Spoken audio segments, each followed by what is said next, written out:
Good evening to everybody here. Hope you're all having a good time. You're here for a very good cause. It is my great pleasure to join you in paying tribute to this extraordinary couple who has made such a huge difference in the fight against cardiovascular disease. I'm here today in large part because of Dr. Shemin.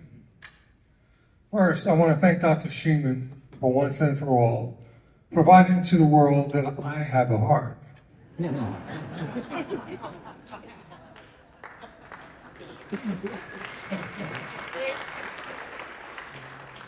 seemed to be some doubt during a few of my years in the NBA from some of the guys that I dunked on. Wow. In 2015, I was diagnosed with congestive heart failure. I know some of you in this room are survivors and understand how frightening it is to receive such news. As much as I appreciate Dr. Shemin's mechanical skill in fixing my heart, I'm even more grateful for his own heart, which was evident through his constant compassion during my pre-op and recovery. It is frightening for most people to take a leap of faith and put their lives in someone else's hands, regardless of the urgency. That's especially true of someone who's used to leading a team, not allowing strangers to poke around in my internal organs. After so many years of the daily grind of hundreds of patients, it would be easy to rely on talent and experience alone and still be considered a successful doctor. But from a patient's point of view, we need more than a proficient technician. We need a healer. Someone who understands that to us, the medical procedure is only a small part of the experience. We also need to feel faith that the person caring for us actually cares about us. But after meeting Dr. Shemin, I knew I was in good hands. And because of his masterful skill as a cardiac surgeon and compassionate expert care, I'm here enjoying many more years with my family and friends and doing the things that I love. Dr. Shemin and Susan's daughter, Stephanie, shared with the American Heart Association a time when she got to watch her father perform heart surgery. Dr. Shemin told Stephanie, and I quote, "There is nothing like holding someone's heart in your hands to feel the immense responsibility to fix it. That heart belongs to someone, the patient, of course, but also a parent, a spouse, a child, someone who loves this individual the way I love you." I believe that a large part of Dr. Shemin's success is his capacity for empathy, which in no small part comes from being a family man with a strong partner to stand behind him. Susan not only took on the mantle of raising a family, as her daughter shared in the video, while Dr. Shemin was busy saving lives in the operating room. Susan is in the community, saving and changing lives as a volunteer and philanthropist. Together as a volunteer, leaders and donors, Dr. Shemin and Susan have given generously to drive the American Heart Association mission, forward and accelerate scientific research that supports people like me who are fighting cardiovascular disease. Dr. Shemin and Susan, you are an inspiration to us all. You are leaving an indelible mark in the hearts of many people. For your immense contributions to cardiovascular science and medicine, for your tireless commitment to the mission of the American Heart Association. For the many lives you've saved, improved, and changed, including mine, it is my honor to present the American Heart Association's Centennial Award to Dr. Richard Shemin and Susan Shemin.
Thank you, Kareem, for that generous introduction for Dr. Shemin and myself.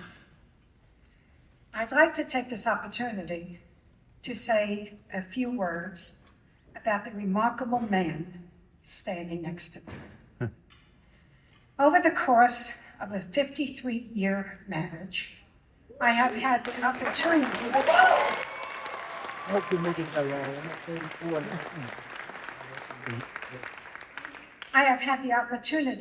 to have a front row seat to see the growth and emergence as one of the most gifted cardiac surgeons of this generation.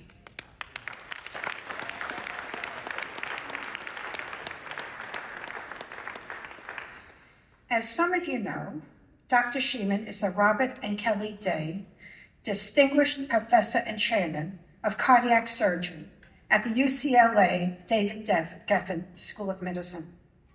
And at the Ronald Reagan UCLA Medical Center, he is the Chief of Cardiac Surgery, Executive Vice Chair of the Department of Surgery, and the Co-Director of the Cardiovascular Center.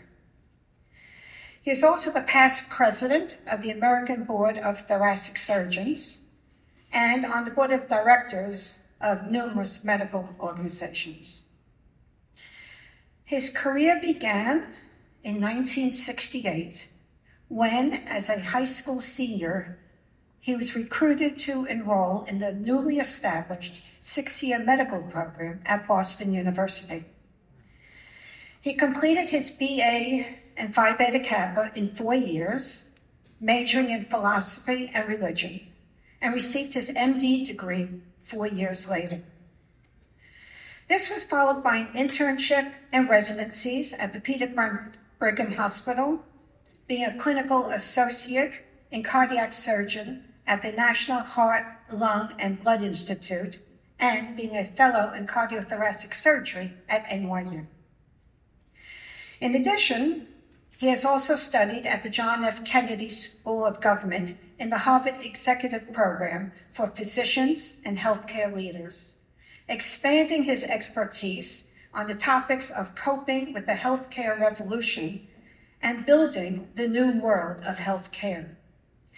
So the snapshot is that we started on the East Coast of New York at Long Island.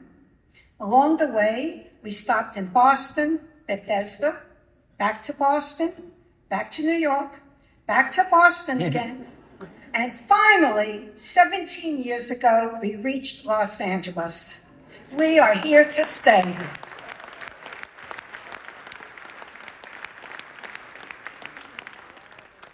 But this resume doesn't tell the whole story, which really begins in Little Rock, Arkansas, where Richard was born 73 years ago. As the son of a veterinarian, he had an early exposure to medicine. In fact, his first surgery was the successful castration of a cat at the tender age of 9. When he was 13, he moved with his mom and siblings to New York and spent most of his time in the science lab, and also had a part-time job packing books in the factory. That is, until he met me. When we met at the age of 15, he had already determined that he was going to be a doctor. So when my dad asked him what kind of doctor, he responded respectfully and his very thick Southern drawl at the time, "Sir, I don't know what kind of doctor I'm going to be, but I do know I'm going to be the best one." Truer words have never been said. He graduated medical school with numerous awards, also that included the most likely to succeed. But it was a bittersweet day, because on that day, on graduation day, his dad had a heart attack on the flight from Little Rock, and he died en route. He never saw Richard graduate. But this tragic event helped motivate Richard to pursue a career in cardiac surgery, rather than internal medicine or plastic surgery, not in cosmetics, but specializing in trauma, which was the initial plan. The other motivating factor in Richard's decision to pursue a career in cardiac surgery is because it was the most difficult, most selective, and most competitive of all specialties. If you haven't gathered yet, Richard is quite the overachiever. He has always aspired to be the best he can be, so all of his patients can receive the best care. His becoming the youngest chief of cardiothoracic surgery in history at the time, at the age of 35, at the Boston Medical Center in 1982, is evidence of this. By performing what was called the Mission Impossible surgery, where he performed open heart surgery and simultaneously an obstetrics team delivered a live 2-month premature delivery. The headlines at the time quoted Dr. Shemin as saying, "We started with 1 dead woman and we ended up with 2 live people."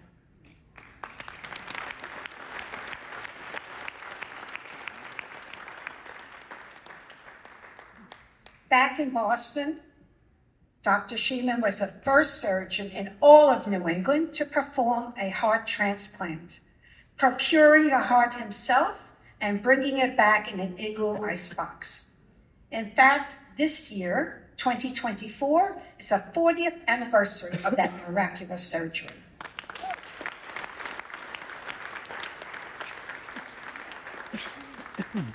Dr. Shemin is also known as a doctor who provides exceptional care without exception, by taking cases that other doctors refuse, such as Jehovah's Witnesses, those who refuse blood transfusions.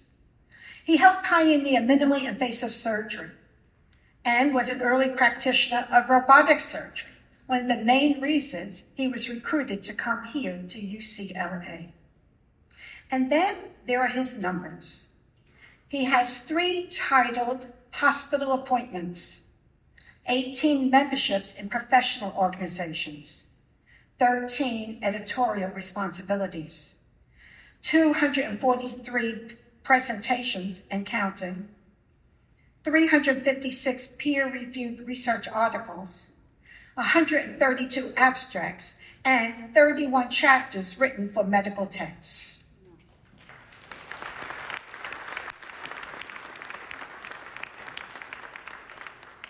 And here are some really impressive numbers.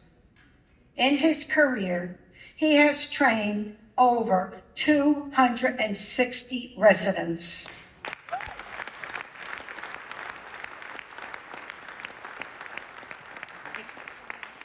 The next generation of cardiac surgeons. To date, he has performed approximately 26,000, that's not an error, 26,000 cardiac operations, the highest volume of any cardiac surgeon in the United States.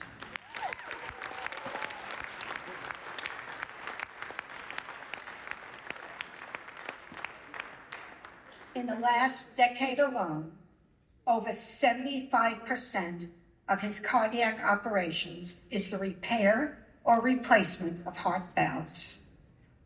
Just think the number of patients, spouses, parents, children, extended family who have all received an extra lease on life. The number is staggering, all because of this man.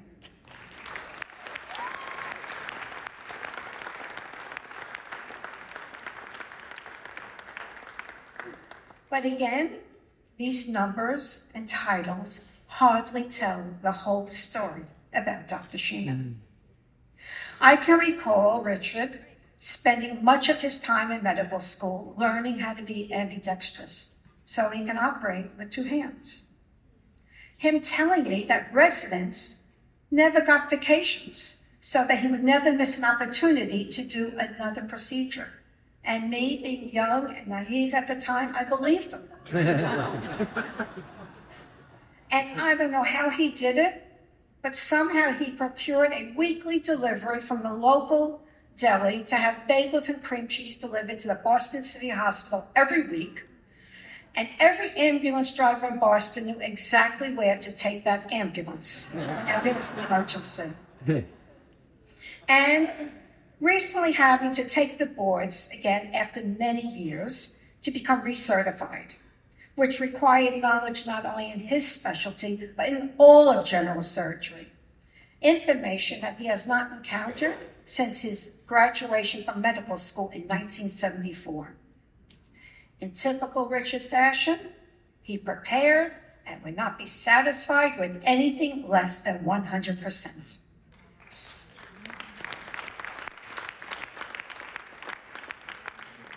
So, when he received a 99%, he contested the single answer he got wrong.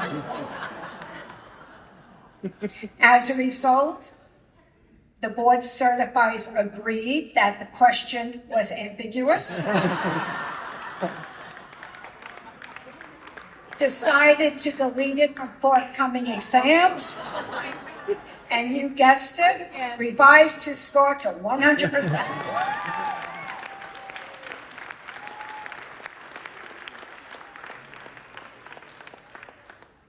Richard has also pursued his hobbies with the same enthusiasm and standards that he has applied to medicine. In his limited free time, he has become a proficient sailor, pilot, hunter, and amateur historian, being a voracious reader of biographies. Similarly, he has been a committed husband to me for over 53 years, and father to our 6 children, 3 that we gave birth to, and of course their spouses, who are here with us this evening, Stephanie and Kobe,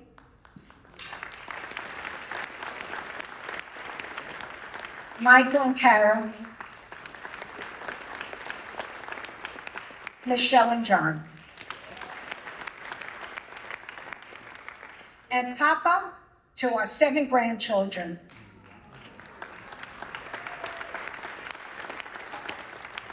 With us this evening is Noah, Eliza, Zachy, Fiona, and Evan.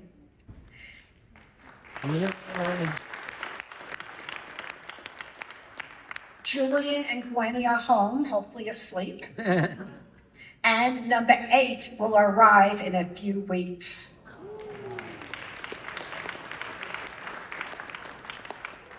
This introduction is long, I know, but it would not be complete if I did not mention that being the best surgeon is not the only thing that is important to Dr. Shemin. He takes the training of his residents very, very seriously. He takes them under his wing and makes them family. He has several surgical sons and surgical daughters, and I might add surgical wives and work wives too. But as far as the residents are concerned, he provides them with the experience and expertise that they need so they can make their own impact in the field of cardiac surgery.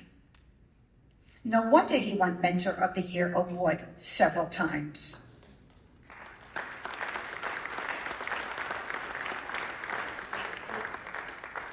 He also prides himself on spending a significant amount of time with his patients and their families, several of whom are here this evening, and I invite his patients and their families to rise right now.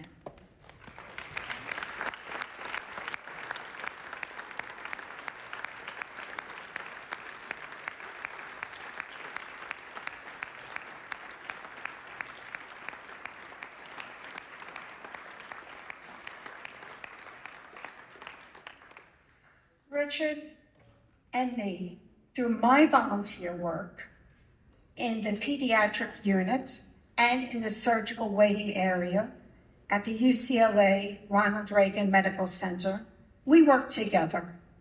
We work together to help patients feel at ease, cared for, and understood. Many people have asked me how he has the endurance and stamina to do what he does still. The answer is simple, and my children will tell you this. He simply loves what he does. They have heard this many, many times over the years. For Richard, when he goes to work every day, it's like a kid going to the playground. Every day is an opportunity for him to do something that is life-changing. So let me conclude. I am going to conclude by expressing our admiration and thanks to the American Heart Association, not only for the award, but for the important role this organization plays in the lives of patients and their families. And a special, special thank you to my dear, dear family who has traveled across the country to be here this evening, our dear friends, colleagues, staff, and supporters who join us tonight in honoring us as the American Heart Association's Centennial Legacy Honorees. You honor us by your presence and your support of the American Heart Association at the same time. Ladies and gentlemen, we are all in for a treat. Please join me in welcoming my best friend, this remarkable man, my husband, Dr. Richard J. Shemin.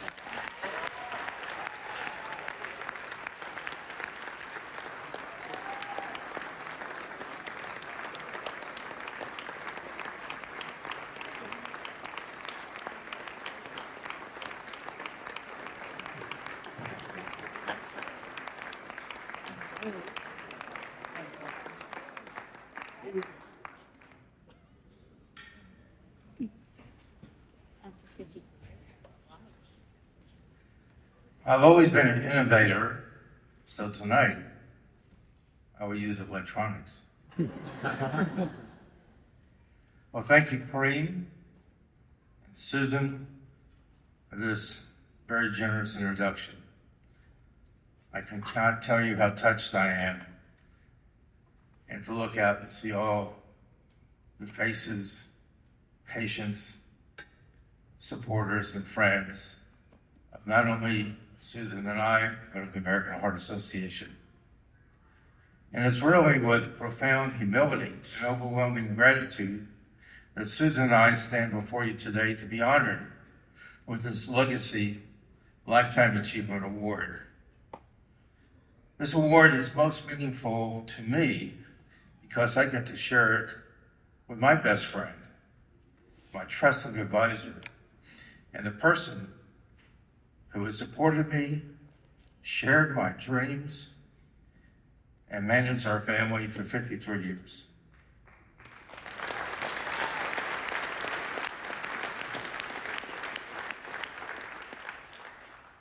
In addition to being an exemplary wife, mother, and grandmother, she was a teacher, social worker, and a small business entrepreneur.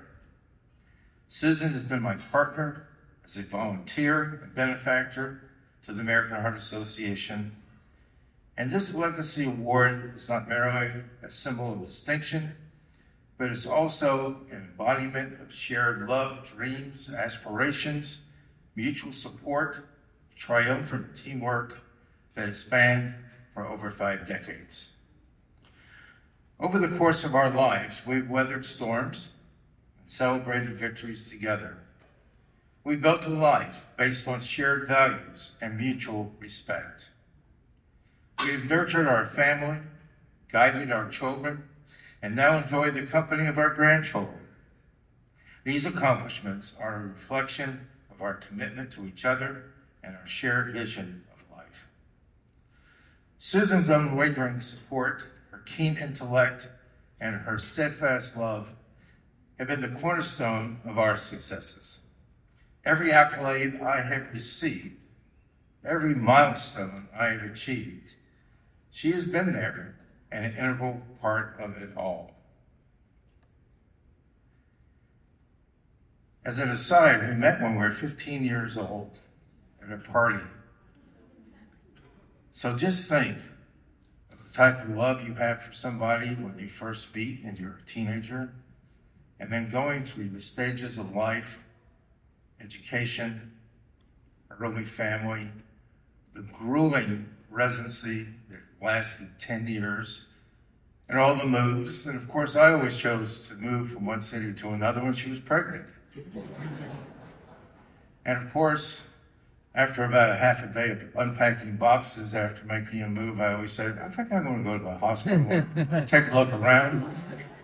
And actually, when we went to New York, I did not have a license to practice. 2 weeks before I started, we had Stephanie, who was about 3, Michael, who was in the womb, and I stepped in the hospital and the chief resident said, Dr. Shemin, you're here. I said, yeah, I just got in from Boston and I'm settling my family in our apartment. He said, well, I've got news for you. You're on call tonight. And I said, well, you do know I don't have a practice. I don't have a license yet for another 2 weeks. He said, don't tell me those details. You're on call. So I make a phone call to Susan and I said, honey, I'm in the hospital. I won't be coming home tonight. She said, you didn't get hit by a car. And I said, well, no, I guess I'm on call. Well, it was about 3.5 weeks later. I had not been home yet. And I get a phone call from the chief of surgery, a very famous man by Dr. Frank Spencer, who grew up in the Johns Hopkins residency program, where resident means in residence. You never go home. And his secretary calls me up and says, are you available? I said, I'm just getting out of surgery. Dr. Spencer will like you in his office as soon as possible. And I said, well, is there a problem if I've done something? He said, no, but your wife is here and he has a rule. He never sees a resident's wife without the resident being present. So as I walk into his office and I see Susan sitting there fuming, probably because I wasn't unpacking boxes, right? I said, what are you doing? I'm trying to make a name for myself here. I'm just getting started. You know, they got this thing. They look at a guy from Harvard coming to New York City, and they think we're prima donnas, and I'm just trying to roll up my sleeves and do some work. Well, Dr. Spencer listened to a tirade. He listened carefully. Susan said, you know, this is why the divorce rate is so high in this institution. Dr. Spencer, in his usual fashion, sat back and said, "Well, Susan," and he had a Southern accent also. He said, "He could be in Vietnam, but he's here in New York, and you'll see him in 2 years. Don't worry about it." And my advice to you is, please do not divorce this man. He is so poor. He's got so much educational debt. Stick it out for a few years and see if it works out better for you. So from that, let me say a few words about the American Heart Association. The Centennial Celebration really represents the collective achievements of thousands of people who are dedicated to promoting heart health and combating cardiovascular disease. And I've been a witness and a contributor to the AHA for 50 of these 100 years.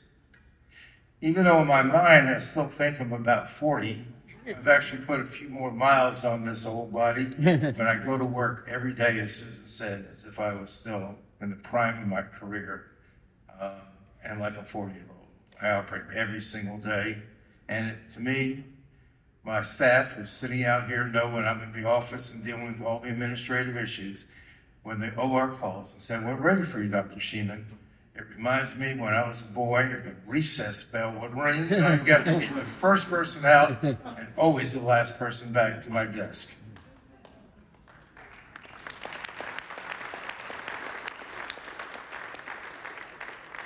Now, this journey of the American Heart Association started out with humble beginnings. It's actually in New York City with a group of internal medicine doctors. Cardiology did not even exist as a specialty. And they got together and formed a group to say, we need to form an organization. Heart disease is a very important disease that we need to learn more about. We need to seek out treatments. We need to share information and knowledge. And this 100-year-long saga, passion, commitment, and the relentless pursuit of excellence leads to what we have here today. The Heart Association's mission statement, to be a relentless force for a world of longer, healthier lives, has inspired countless individuals to contribute to the field of cardiovascular health. Of all the organizations I know of in medicine, this is the only one that's a combination of high-powered science, innovative treatments, and a lay group of volunteers that really spread the word. This is what makes the Heart Association so important and why I am so passionate about it. It's really become the backbone of cardiovascular health in America, and its influence has permeated globally. The AHA was the pioneer, as we've heard, pacemakers, CPR training, defibrillators, existing throughout public venues, football fields, etc. A move that saved countless lives over the years. And in 1980, when I was president of the Heart Association in Boston, an initiative to reduce heart disease and stroke by 25% was set as a goal, and that goal has been achieved. So we move on to the next century.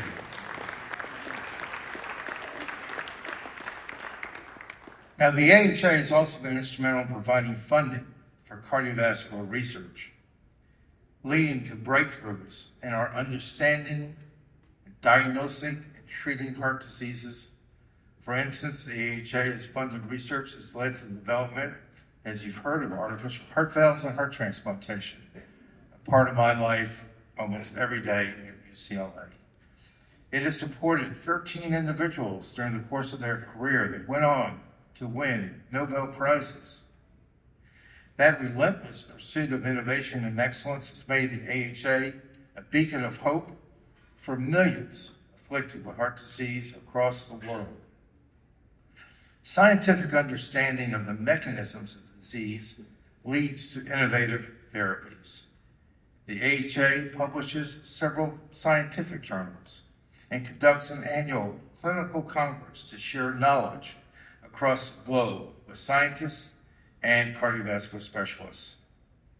The Heart Association has been a leading advocate for health care policy, such as the cessation of smoking and combining and combating childhood obesity and the scourge of diabetes is ever rising and going to be a major reason why cardiovascular health is going to be so important going forward.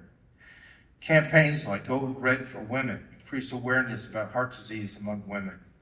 And during the pandemic, the AHA successfully pivoted to prioritize their focus on food insecurity and to understanding and develop strategies to combat the health disparities that we have in our society.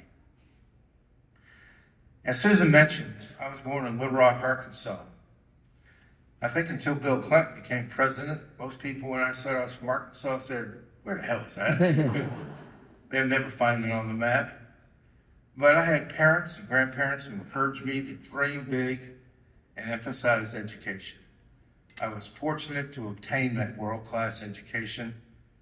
With motivation, talent, hard work, I've had a career that has gone beyond those early dreams of a young boy growing up as the son of a veterinarian in Little Rock. I believe there are important principles that allow talented people to achieve. One must have a clarity of purpose, maintain focused attention, and minimize distractions. The pursuit of excellence, while maintaining passion, grit, adaptability, professionalism, and integrity, are essential ingredients for success. I've had the opportunity to have several leadership roles during my career. I've learned to be an effective leader. You must inspire talented individuals to share your vision. They must trust that their interests are valued and considered. The leader must be willing to listen to their followers, accept constructive criticism, and adapt to changing conditions. As Susan said, my moral compass as a physician and surgeon is to always provide exceptional care without exception. A career in academic medicine has afforded me the opportunity to create new knowledge and discoveries through research. These advances help relieve human suffering and extend life. In addition, in the academic world, we have the responsibility to mentor and train the next generation of healthcare professionals. In addition to teaching knowledge, skills, we emphasize communication skills, professionalism, and skills to work effectively and collaboratively in teams for the common good of each patient. Susan and I, several years ago, were at the White House and the Pentagon to witness the awarding of the Congressional Medal of Honor to my first cousin, William Shemin, for his heroism and gallantry, going, quote, above and beyond call of duty in 1918 during World War I. As a 19-year-old staff sergeant fighting in trench warfare in France, Sergeant William Shemin dashed under heavy machine gun fire into no man's land to save fallen comrades, not once, but twice, and then a third time, even after being shot multiple times as he performed his heroic deed. He was considered for the Congressional Medal of Honor at that time, but due to anti-Semitism that was prevalent in the armed forces, he received the second highest level honor, the Distinguished Service Cross. However, on the 100th anniversary of World War I, after a Pentagon and congressional review, our country corrected a wrong. At the White House, the Medal of Honor ceremony in the East Room, President Obama awarded the Medal of Honor with 40 members of my family present. Obviously, as we attended this special ceremony, we experienced a great sense of family pride. However, the message to all of us is no matter what our professional calling, we should always serve others and go above and beyond call of duty. In this way, we will make a difference, contributing to making the world a better place. So to my teachers, my mentors, my colleagues, and staff, former patients, and even the future patients, I thank you for enriching my life and making every day exciting and special. To my residents and fellows, you challenge me to be an exemplary role model. I look upon you, each of you, as my surgical children. Through your professional careers, you will exponentially impact and extend the impact I have as a physician and surgeon. To UCLA Health and the David Geffen School of Medicine, you've created a world-class environment to practice medicine, pursue research, and train the next generation of physicians and scientists. I'd like to personally thank Dr. Ronald Busatil, who was chief of surgery that recruited me out here. I thought I would never leave Boston, but he helped me see that the opportunity that would present itself to me would actually be one of the best moves of my career. So thank you, Ron Busatil and Joe Hines, who's the current chief of surgery at UCLA. Thank you, gentlemen.